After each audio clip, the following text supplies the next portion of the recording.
Canada needs another right-wing news channel like it needs a hole in the head from a long gun.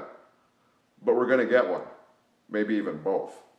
Now, it's not like there's a dearth of right-wing media misinforming the public to drive the conservative agenda. CanWest Global's been flogging right-wing spin since, forever. And CTV? Well, that's just the Labatt's Blue of corporate news. And if you can do without the visuals, AM radio has the dial fully covered with sawed-off Limbaughs. And should you prefer your retrograde ideology on paper, there's the posh Post or the low-rent Sun. That's why 44% of the population thinks crime's on the rise, although the murder rate's the lowest since 1968. But what is lacking on Canadian television is a purveyor of double-barreled, unalloyed fascist vitriol like Fox. Not for long, though.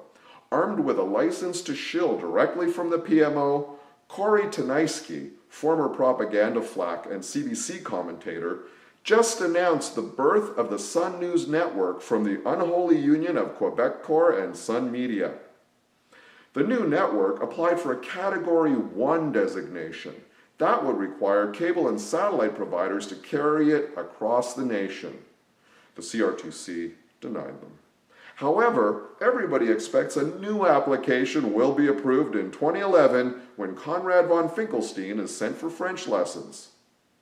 Then Canada, too, will have a channel for fearful, self-interested white people to turn on for jingoism, homophobia, Islamophobia, reports on the ballooning welfare state, and derision for gun control. Which brings me to the second part of this rant. The long gun registry is about to get deep-sixed. But ironically, Harper's wedge issue has actually created a wedge between the conservatives and the cops. I say we hit this wedge with a sledgehammer. I modestly propose that people that normally don't buy guns should get one. Just like Bruce Coburn.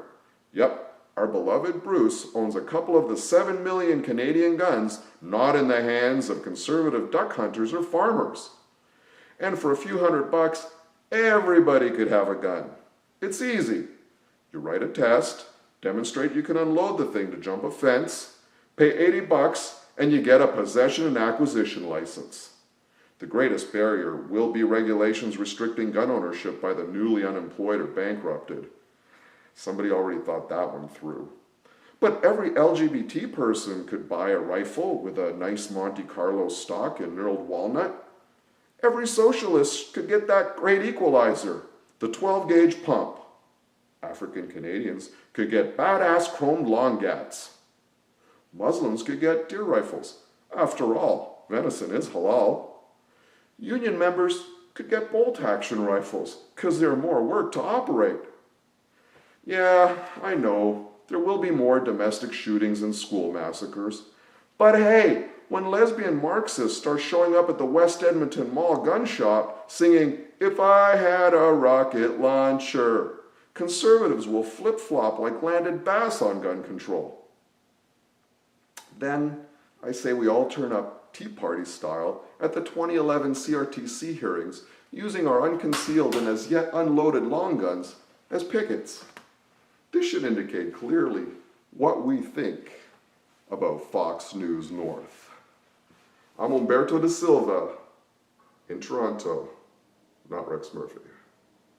If I had a rocket launcher. Jesus! You kidding me? That thing's not supposed to be loaded.